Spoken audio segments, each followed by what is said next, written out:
Les agradecemos vuestra presencia en nuestro encuentro de hoy. Hoy es el 7º encuentro del Seminario de Discusión Teórica del Departamento, que corresponde al año 2017. En la tarde de hoy tenemos la exposición de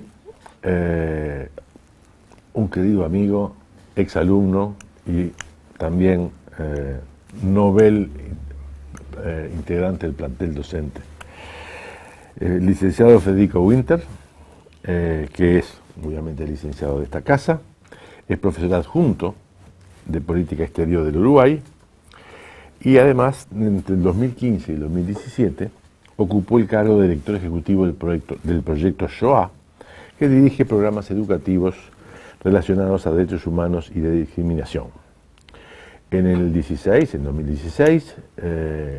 Federico representó a dicha ONG en el 7º foro de la Alianza de Civilizaciones de la Organización de las Naciones Unidas en la ciudad de Bakú, Azerbaiyán.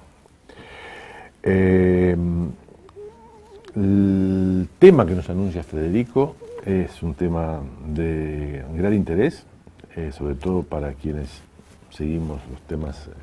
latinoamericanos y en especial en América del Sur. Y es un tema que se ha trabajado poco en nuestra universidad, por lo menos en nuestro departamento. Las relaciones bilaterales entre Argentina y Brasil en la política nuclear en el periodo 1968-1991, que es, como todos sabemos, un periodo peculiar en esa temática. Bueno, yo creo, Federico, que sin más te dejamos la pista a ti. Buenas tardes a todos.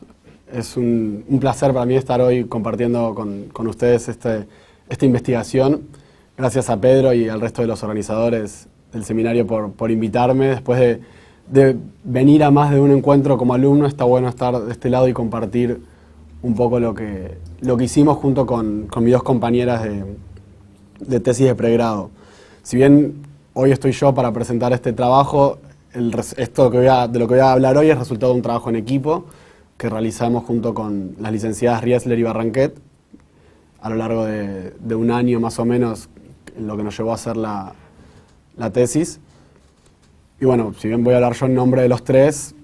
me parece importante hacer esa mención a ese trabajo conjunto que se hizo.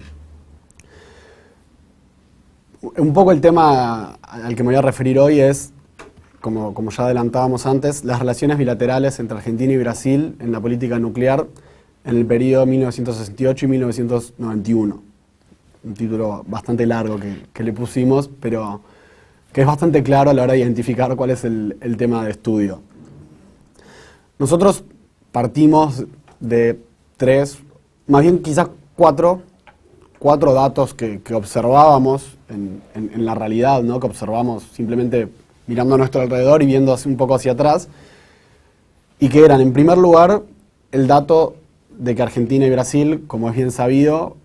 a lo largo de la historia sostuvieron una relación marcada por la rivalidad. Los grados o matices o tonos que tenía esta rivalidad, si era más o menos fuerte, si era más pronunciada en determinado momento u otro, o en determinado actor dentro de cada estado, varían según cada autor que hable de este tema, pero lo que sí nos parece claro es que en mayor o menor medida se puede hablar de una relación marcada por cierta rivalidad y competencia en distintos ámbitos, de los cuales uno fue el nuclear. Como segundo dato, constatábamos que ambos países tuvieron programas nucleares a partir más o menos de la década de los 50, que ninguno de los dos países adhirió al Tratado de No Proliferación Nuclear en los primeros años, y prácticamente en los primeros 30 años en que este tratado estuvo en vigencia. Eso como tercer dato, digamos. En cuanto a los programas nucleares, también que en determinado momento estos programas se volvieron secretos, por decirlo de alguna manera un poco dramática, que se empezaron a desarrollar lejos del escrutinio público, lejos del sistema existente. Y ya estos dos o tres datos de por sí ya serían suficientes como para ver que hay un tema de estudio, ¿verdad? Si consideramos o tomamos dos estados históricamente rivales que desarrollan programas nucleares, el área nuclear es claro que es un área muy sensible de las relaciones internacionales, ya ahí hay una receta para algo que puede salir mal potencialmente. Y como cuarto dato tenemos que en el año 91 Argentina y Brasil crean un organismo bilateral para aplicar salvaguardias bilaterales para verificar la naturaleza pacífica de sus programas nucleares. Es decir, teníamos por un lado la existencia de estos programas, la existencia de esta rivalidad, y por el otro, más adelante en el tiempo, un esquema de cooperación bastante robusto que lograron desarrollar. Entonces, viendo este panorama, partiendo de este punto, es que nos planteamos estudiar, bueno, cómo pasó esto, cómo se llegó a este punto, cómo es que estos dos países avanzaron en esta senda y qué fue lo que pasó en este periodo y cuál era la naturaleza de la relación entre Argentina y Brasil en todo este tiempo, en estos 20 y pico de años. Teníamos entonces dos objetivos, que son los que nos planteamos. En primer lugar, estudiar el desarrollo de las relaciones bilaterales en ese periodo en clave de cooperación y competencia, es decir, analizando cuáles eran los impulsos hacia la cooperación que existían, si los había, cuáles eran los frenos que estos impulsos tenían, porque si entendemos que de fondo operaba esta lógica de rivalidad, digamos, es claro que esto se iba a trasladar al área nuclear. Y en segundo lugar, analizar dentro del panorama de las relaciones en las que había cooperación y competencia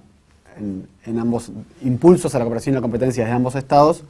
analizar la cooperación puntualmente, que finalmente fue lo que se impuso, como mencionaba recién,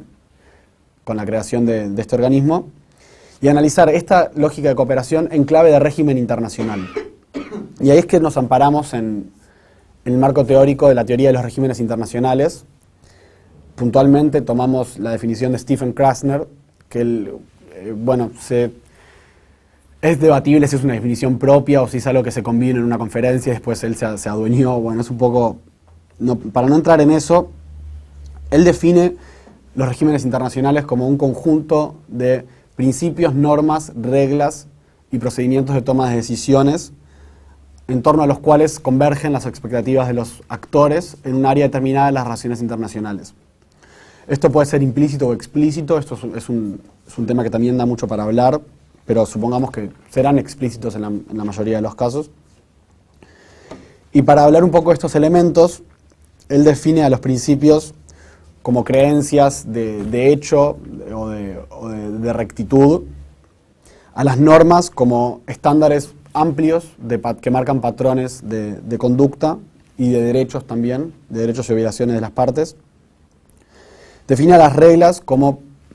proscripciones y prescripciones específicas para la acción, es decir, qué cosas se pueden y qué cosas no se pueden hacer.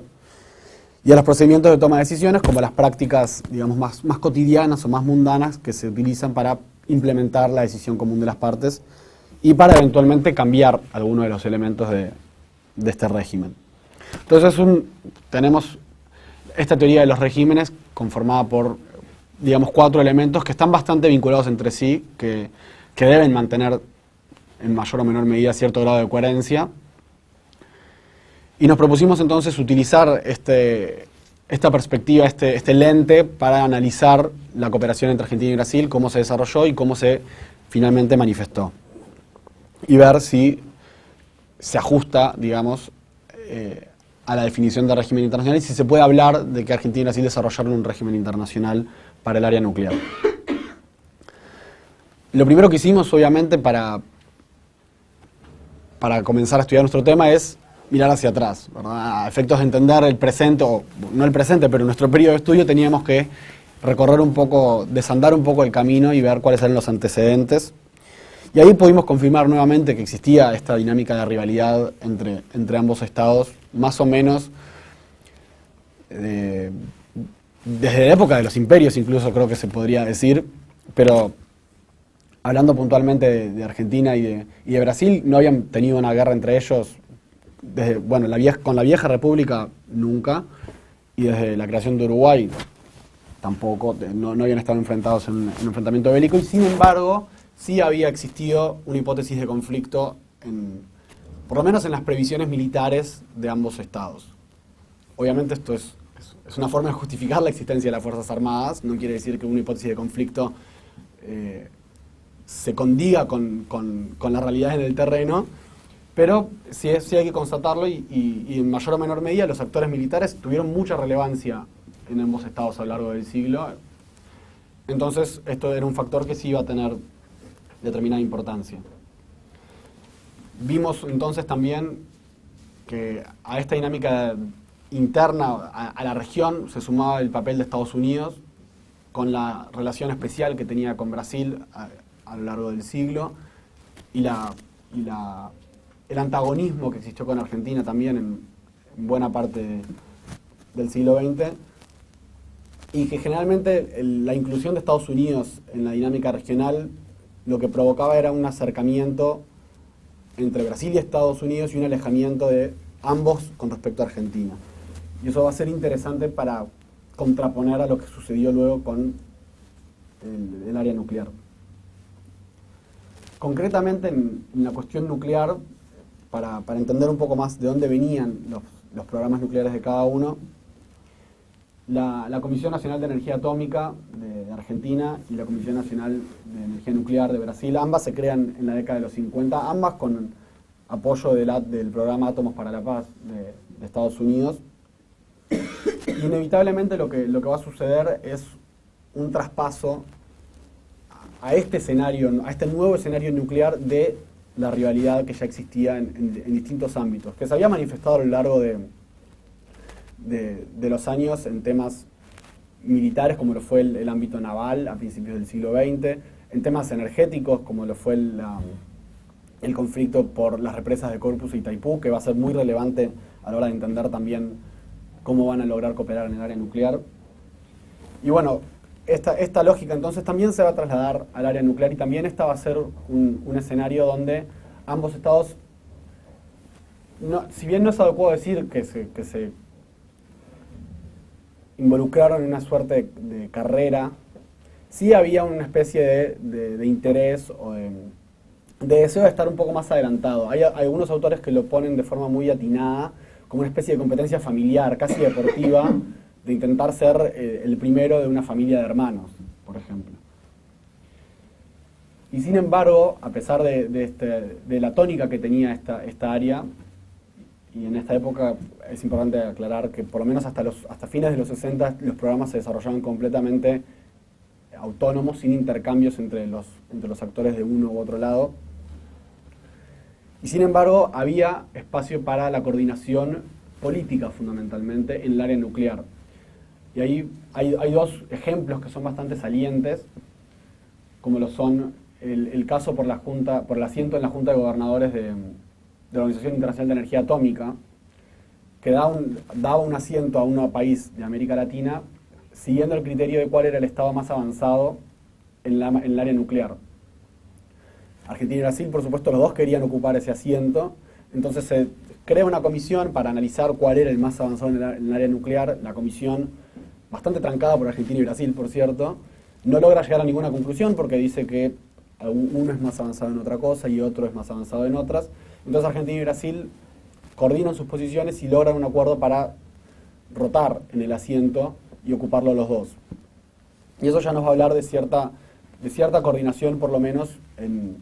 el ámbito nuclear, lo cual sería extraño si asumimos que existía una rivalidad. Entonces ya nos va a matizar un poco esa rivalidad. Y el otro asunto bastante más importante es la negativa a ratificar el Tratado de Tlatelolco, puntualmente por su postura ante las explosiones nucleares pacíficas, que en aquel entonces se veían como una gran solución para las obras de ingeniería, y que entonces se quería dejar la puerta abierta a poder realizarlas sin restricciones, digamos. Y el Tratado de Tlatelolco justamente lo que hacía era restringir las condiciones en las cuales se podían realizar este tipo de explosiones, que hay que aclarar, requerían exactamente la misma tecnología que la fabricación de un arma nuclear. Entonces era muy fina la línea entre un Estado que lograba realizar una explosión nuclear pacífica de un Estado que quisiera en realidad crear un arsenal nuclear. Puntualmente el caso de India va a ilustrar esta complejidad, ¿verdad? Y a raíz de esto va a crear cierto sentido de solidaridad en Argentina y Brasil, que van a encontrar que comparten una posición común en la escena internacional, que es que el régimen que se está gestando a nivel regional en este caso, va en contra de lo que ellos percibían sus intereses, y van a encontrar entonces que existe cierto consenso es una palabra quizá muy fuerte, pero que existe cierta base de intereses comunes y de principios compartidos sobre la cual era posible trabajar y avanzar en ese sentido. Definitivamente es posible remontar la cooperación de Argentina y Brasil no a Buenos Aires o a Brasilia o a Río de Janeiro, sino a Viena y a Ginebra, a los lugares donde se negociaban estos instrumentos, Tlatelolco primero y luego el Tratado de No Proliferación Nuclear, que es donde genuinamente ellos encontraron que podían encontrar un terreno común para trabajar juntos de alguna manera. El perfil de nuestra investigación fue muy histórico en la narración, bastante cronológico, para no ser tedioso y no hacer un relato. Voy a cambiar un poco la dinámica para esta presentación y voy a hacer un recorrido más bien temático de cuáles fueron, también a efectos del tiempo, porque si me pongo a narrar los hechos de todos estos años, creo que corro el riesgo de dejar cosas importantes afuera o de no terminar. Entonces, creo que esto va a ser más amigable. Entonces, lo que voy a intentar hacer es un poco diseccionar cuáles fueron los factores principales que afectaron la relación en este periodo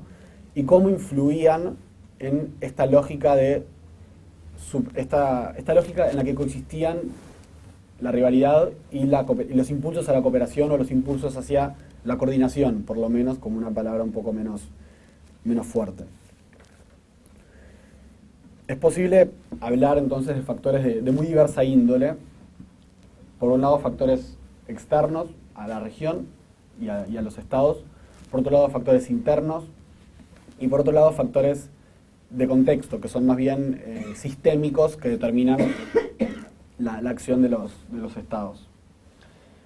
Entre los factores externos, y uno de los más importantes, que es el que ya mencionaba, era el tema del Tratado de No Proliferación Nuclear, y lo que esto va a producir, la negativa de Argentina y Brasil a adherir a este tratado que se va a abrir a los estados en el 68, es un incremento de la presión de Estados Unidos hacia ambos y hacia otros también, no exclusivamente Argentina y Brasil, pero sí Argentina y Brasil eran parte muy importante de la ecuación y los cálculos de política exterior de Estados Unidos en la materia nuclear en esta época, como lo demuestran varios documentos que nosotros relevamos. Y en definitiva, esta presión que Estados Unidos comenzó a ejercer a Argentina y Brasil fue ciertamente un driver del acercamiento que pudimos constatar entre ellos. La presión cobraba distintas formas según la época, según el presidente de turno muchas veces. Era directa, por un lado, para que adhirieran a los tratados de no proliferación, y también era indirecta en el sentido de intentar restringir su acceso a tecnología sensible, de promulgar distintas leyes del Congreso americano y realizar gestiones con otros estados también para evitar que Argentina y Brasil pudieran hacerse con determinados elementos del ciclo de combustible nuclear. Más o menos podríamos hablar de 3 periodos de este factor, de esta presión americana. El más fuerte fue durante la presidencia de Carter, que obviamente tenía un interés muy fuerte en combatir los esfuerzos de proliferación, que iba bastante de la mano con sus esfuerzos en materia de derechos humanos también y con su distanciamiento de los regímenes dictatoriales de América Latina. Carter va a promulgar la Nuclear Non-Proliferation Act del 78, que va a restringir prácticamente las exportaciones de material y de tecnología de Estados Unidos al resto del mundo y que va a afectar particularmente a Argentina y Brasil y va a ser en cierta medida uno de los factores que va a llevar a la creación de estos programas paralelos o secretos, digamos, bastante más nativos y que no necesitaban de importaciones. Otro periodo con Reagan, que fue bastante más benévolo con los regímenes latinoamericanos, a pesar de su naturaleza militar, y que va a relajar en buena medida la presión en el área nuclear, pero que sin embargo va a intentar seguir insistiendo e intentar convenciendo a Argentina y Brasil de que accedieran al Tratado de No Proliferación Nuclear. Y por último, un tercer periodo que podría ser entre los años 90 y 91, en el cual la presión se va a volver a fortalecer y se va a volver a intensificar para que Argentina y Brasil accedan nuevamente al Tratado de No Proliferación Nuclear. Y algo muy interesante en relación a la presión de Estados Unidos ejercida específicamente durante el periodo de Carter, es que el propio asesoramiento del gobierno de Estados Unidos va a hacer que la política que eligieron, que escogieron para enfrentar este tema con América Latina fue un fracaso, que no lograron convencer a Argentina y a Brasil de aceptar salvaguardias, de acceder a los tratados de no proliferación nuclear, y que entonces no habían logrado los objetivos que se habían propuesto. Y si bien es claro que no lo lograron directamente, es paradójico que lo hayan logrado indirectamente, en el sentido de que esta presión que Estados Unidos ejercía sobre Argentina y Brasil va a ser un factor que va a jugar a favor de la lógica de cooperación. Es decir, ambos veían al otro y se veían mutuamente en la misma situación internacional, enfrentando similares presiones a nivel externo, y esto va a volver a intensificar esa sensación que habían encontrado antes con motivo de Tlatelolco, de decir, estamos enfrentando un mal común, digamos, un resultado que los dos queremos evitar, entonces puede haber aquí lugar para cooperar. Y de hecho, buena parte de los acuerdos que ellos van a hacer posteriormente van a referirse a la necesidad de coordinar posiciones en el ámbito internacional, de disipar las sospechas sobre los programas de uno y del otro. Entonces siempre va a estar ese juego doble entre lo que venía del exterior y lo que ellos intentaban proyectar hacia afuera, en conjunto, ¿no? En cooperación. Entonces, si bien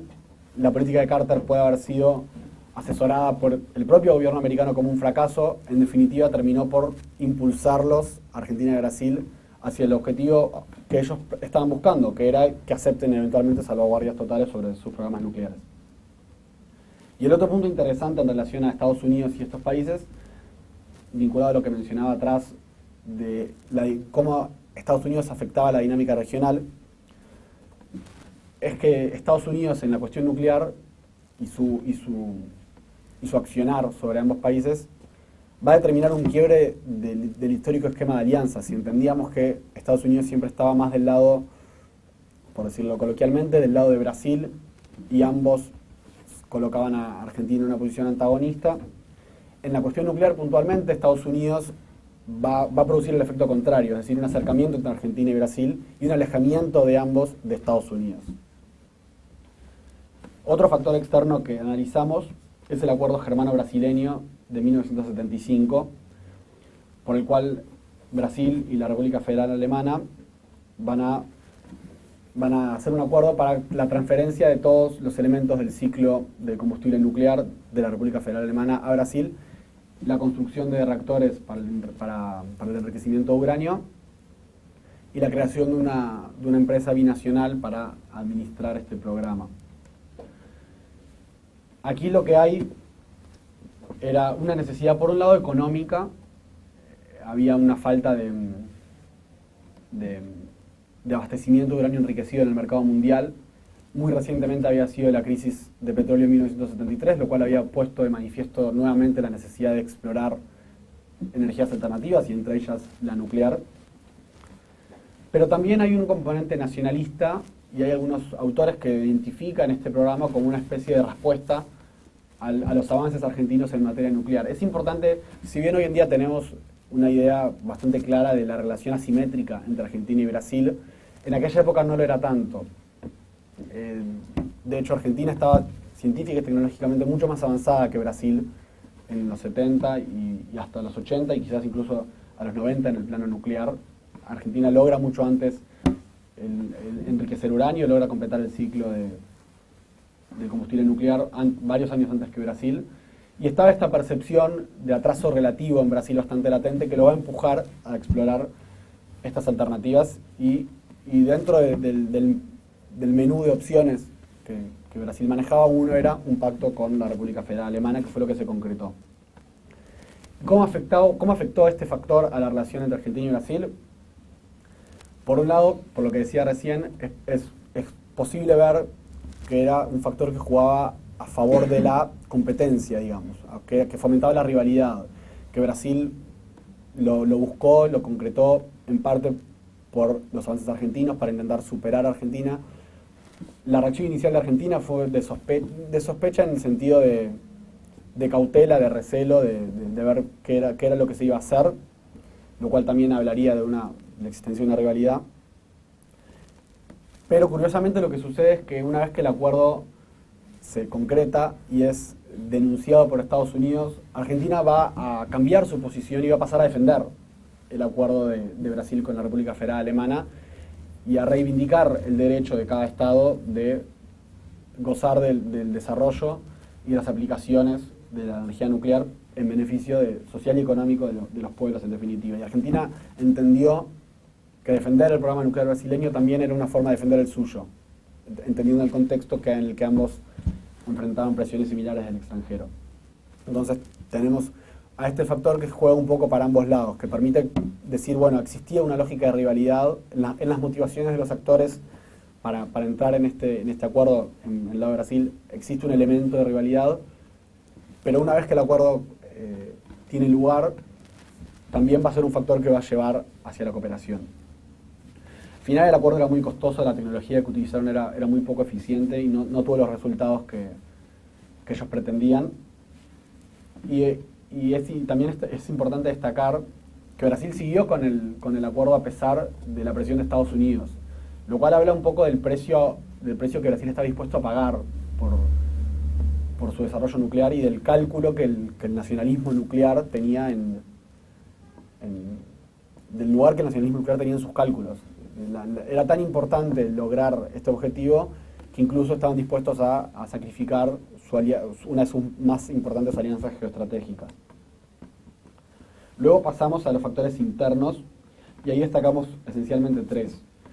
Por un lado, la existencia de una comunidad científica binacional, una comunidad epistémica. Ahí vimos que ya existían contactos entre los sectores científicos de ambos países desde finales de los 60.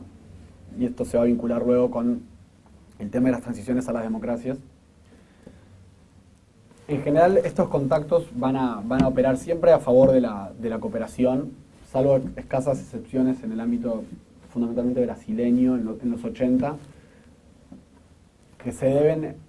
a que los programas eran muy distintos en su naturaleza, en el sentido de que en Argentina la autoridad nuclear era muy centralizada y en Brasil era más bien un conglomerado de agencias y de organizaciones y de entidades gubernamentales y militares que desarrollaban programas nucleares casi que en paralelo, y entonces no se van a poder poner en acuerdo, y estos desacuerdos van a un poco frenar la cooperación, pero generalmente los sectores científicos van a impulsar la cooperación a lo largo del periodo, y hay puntualmente el rol importante que juegan el grupo de trabajo conjunto y el comité permanente que se crean, el grupo de trabajo conjunto, luego convertido en comité permanente, que se crean en 1986, luego de la reunión de Foz de Iguazú entre Alfonsín y Sarney, que va a ser la primera medida de institucionalizar esta cooperación y que va a servir para aumentar la transparencia, para coordinar visitas, para realizar inspecciones a instalaciones no salvaguardadas y para un poco abogar por intensificar las verificaciones mutuas entre ambos estados. Otro factor interno sería las Fuerzas Armadas, que es un factor bastante difícil de analizar porque al mismo tiempo que Fuerzas Armadas, durante buena parte del periodo de estudio también ejercían las funciones de gobierno, ya que ambos países tuvieron gobiernos de facto en este periodo. Y si bien siempre existieron recelos o manifestaciones de rivalidad y competencia en las Fuerzas Armadas de ambos países, también un poco, como decía antes, porque es la naturaleza y la tradición de estas entidades. Si tenemos en cuenta que es durante la época de los regímenes militares, fundamentalmente a fines de los 60 y durante los 70 y en los 80 también, bueno, en los 70 sí, la parte que Argentina está bajo el régimen militar, pero especialmente en los 80, cuando ambos estaban bajo regímenes militares, hasta el 83, van a iniciar muy marcadamente un camino hacia la cooperación, y eso un poco va a ir contra la idea de que las Fuerzas Armadas eran promotoras de la competencia, y va a desmentir la idea muy extendida de que la cooperación llegó con las democracias. Y como otro factor interno, tenemos la disputa por los recursos hidroeléctricos entre las represas de Corpus y Itaipú, que fue un factor netamente negativo en las relaciones bilaterales, que siempre jugó a favor de la competencia también, que trabó prácticamente todos los intentos de cooperación en el plano nuclear hasta su resolución en 1979, y que era mucho más que un tema técnico, era mucho más que un problema entre cómo compatibilizar dos represas, dos proyectos hidroeléctricos, sino más bien un tema de frontera, un tema territorial, un tema político, un tema del control del área. Finalmente, en 1979 se va a llegar al acuerdo tripartito entre Argentina, Brasil y Paraguay, que va a solucionar esta disputa que, repito, no tenía nada que ver con el tema nuclear, y sin embargo lograba secuestrarlo y condicionar cualquier avance en el tema nuclear a resolver este tema. Inmediatamente, una vez que esto se destrabó en 1979, es que van a comenzar con mucha mayor intensidad los intercambios, los contactos, los acuerdos conjuntos y las declaraciones también conjuntas hacia el sentido de la cooperación. El tema de Corpus y Itaipú era un tema muy pasional, incluso en ambos estados. Hay autores que hablan de la paranoia que se vivía en distintos elementos de Argentina y de Brasil. Argentina veía la posibilidad de que Brasil use Itaipú como una bomba atómica de agua, como una bomba hídrica, es decir, liberar las cotas y que el agua inunde todo lo que hay a su paso. Brasil también veía que cualquier intento de Argentina de obstaculizar Itaipú constituía un casus belli, en el sentido de que Itaipú estaba destinada a abastecer prácticamente el 30% del consumo energético de Brasil. Entonces era un tema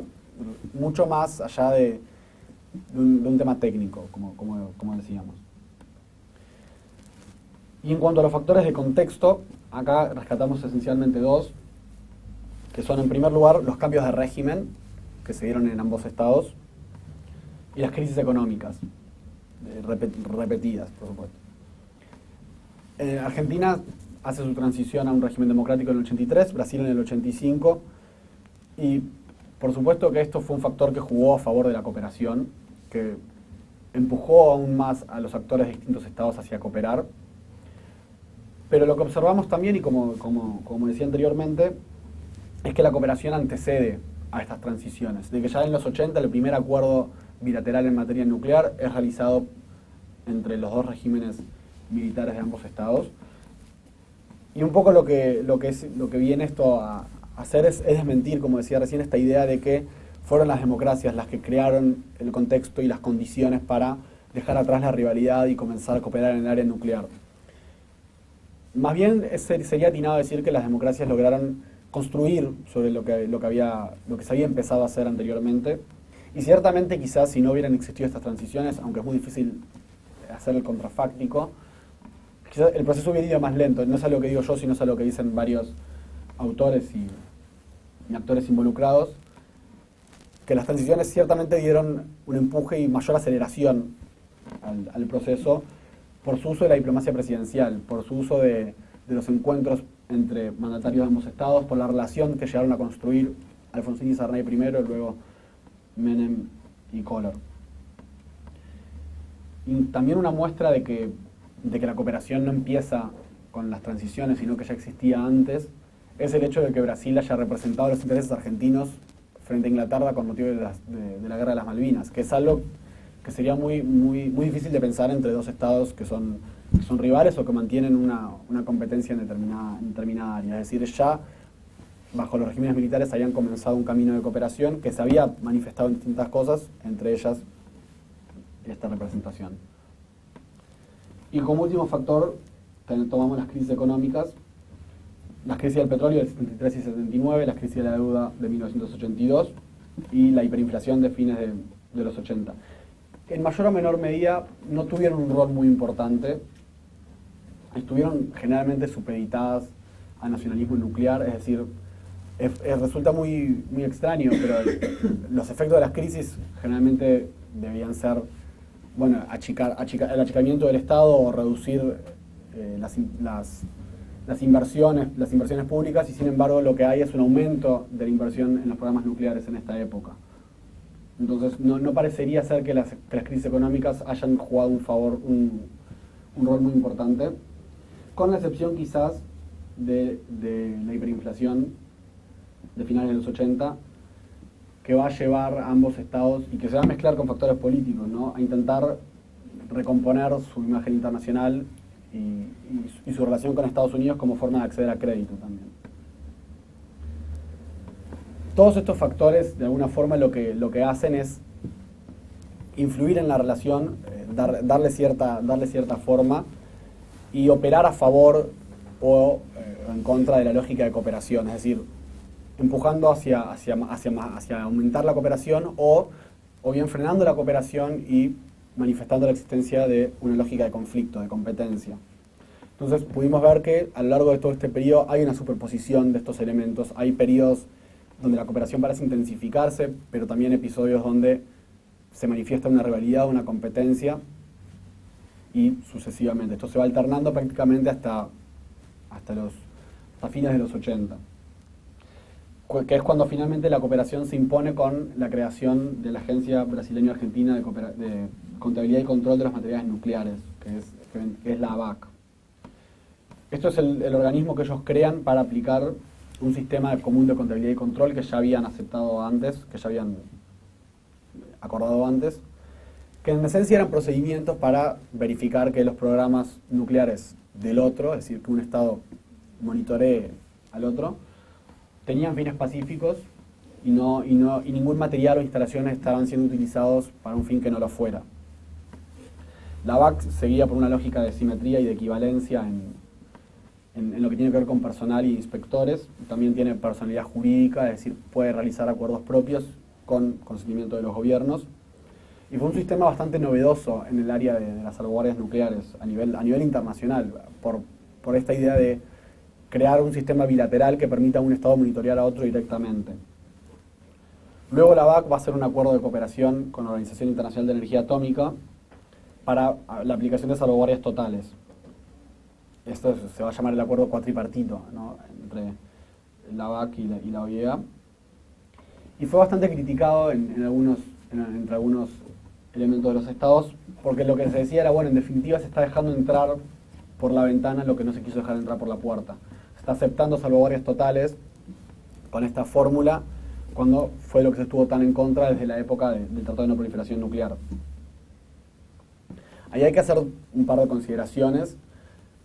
Algunos autores dicen que en realidad no es que Argentina y Brasil estuvieron en contra de las salvaguardias. De hecho, buena parte de sus programas estaban salvaguardados o con la OIEA o con sus proveedores, a pesar de que existían, como dije, los componentes secretos o paralelos que no lo estaban. Y por otro, es que, bueno, el Tratado de No Proliferación Nuclear y el rechazo al mismo era una política de Estado ya a esta altura en ambos países. Entonces, hubiera sido prácticamente imposible, hubiera tenido un costo político muy alto adherir al Tratado de No Proliferación Nuclear. Entonces, en cambio, se busca esta fórmula de hacerlo a través de la ABAC para permitir conservar, digamos, esa dignidad y mantener ese rechazo, que en esencia no era a la salvaguardia, sino a los términos en los que estaba escrito el Tratado de No Proliferación Nuclear, en el sentido de que dividía a los estados entre los estados nucleares y los no nucleares, congelaba un statu quo completamente arbitrario, porque estaba relacionado simplemente a una fecha, y exigía una rendición de cuentas muy fuerte de los estados no nucleares, pero prácticamente ninguna de los estados nucleares. Entonces eran los términos del tratado a lo que ellos se oponían, fundamentalmente. Y en la discusión de, bueno, ¿por qué se aceptan estas salvaguardias? Al final hay dos visiones que no son bastante complementarias, digamos, que no son excluyentes, pero hay distintos énfasis según los autores. Por un lado está la idea de que, bueno, se aceptaron las salvaguardias para poder mejorar la imagen internacional de ambos estados. Y por otro lado, que se aceptaron bajo presión, lo cual no es excluyente, ¿verdad? Puede existir presión y sin embargo que se entienda que, bueno, ceder a la presión también podría permitir mejorar la imagen internacional. Y bueno, el último elemento que nosotros analizamos es esta agencia bilateral, si es posible entenderla como un régimen internacional. Entonces comenzamos a desmenuzar un poco su funcionamiento, su creación, los principios que la guiaban, y constatamos que efectivamente tenía como principios los usos pacíficos de la energía nuclear y el derecho al desarrollo y aplicación de la energía en beneficio social y económico de los pueblos, que eran de hecho los principios que guiaban los programas de estos países, de estos estados, mucho antes de crear esta agencia, y que eran los principios que ellos ya declaraban desde los primeros contactos bilaterales en los 70 y desde el primer acuerdo en materia nuclear en el año 80. También podemos constatar la existencia de normas, es decir, patrones generales de derechos y obligaciones en lo que tiene que ver con la obligación de utilizar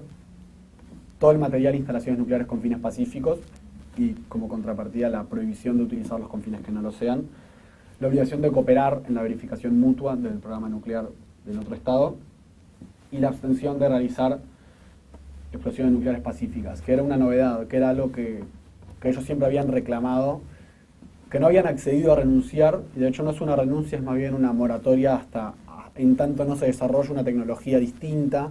de la necesaria para fabricar un arma nuclear. Pero sí, ciertamente es un elemento nuevo esta renuncia. También podemos constatar la existencia de reglas, que son todos los procedimientos, como decíamos antes, ¿no? Los procedimientos que componen el sistema común de contabilidad y control, todas las prácticas para aplicar las salvaguardias, y procedimientos de toma de decisiones en lo que tiene que ver con todas las prácticas cotidianas del organismo, de la comisión de la ABAC y de la Secretaría de la ABAC, que permiten implementar esta voluntad de las partes y cambiar las reglas y los procedimientos del sistema común de contabilidad y control. Para ir concluyendo, una conclusión también a la que nosotros llegamos es que no es que ABAC viene a crear un régimen internacional, sino que a consolidar un régimen que venía en gestación durante bastante tiempo y que como decía antes, fue construyendo sobre avances anteriores. Estos principios, estas ideas que guían la cooperación no nacen en el año 91, sino que ya era algo que compartían anteriormente, pero sí es ABAC el momento de coordinación de este proceso, digamos, y donde comienzan a aparecer de forma mucho más institucionalizada y mucho más clara estos elementos que hacen un régimen internacional, especialmente lo que tiene que ver con las reglas y los procedimientos de toma de decisiones. Porque anteriormente lo que había habido eran más acuerdos, declaraciones más que nada de intenciones y sí cooperación puntual en determinadas áreas, pero aquí lo que hay es un organismo bastante independiente, digamos, no sujeto a las cancillerías como lo estaba antes el grupo de trabajo conjunto, por ejemplo, y que va a poder implementar un programa de inspecciones mutuas bastante robusto. En conclusión, también lo que nosotros pudimos ver y apreciar es el lugar de la cuestión nuclear en la relación bilateral. Ya había comentado antes cómo el hecho de que a lo largo de la historia ellos habían mantenido cierta relación de rivalidad va a marcar la tónica en la cual se desarrolló, por lo menos al principio, en los programas nucleares, y a la vez, cuando se logra la cooperación y cuando se instala la cooperación en el ámbito nuclear, esto va a permitir avanzar en la cooperación en muchas otras áreas. No es casual también que, por ejemplo, sea el mismo año que se hizo esto, haya sido el año del Tratado de Asunción, que crea el Mercosur, por ejemplo. Entonces, hay como una relación de ida y vuelta entre lo que es el área nuclear y la relación en general. Y finalmente lograr haber superado la rivalidad y la competencia en el ámbito nuclear va también a abrir el camino hacia la superación de la competencia y la rivalidad en la relación en general.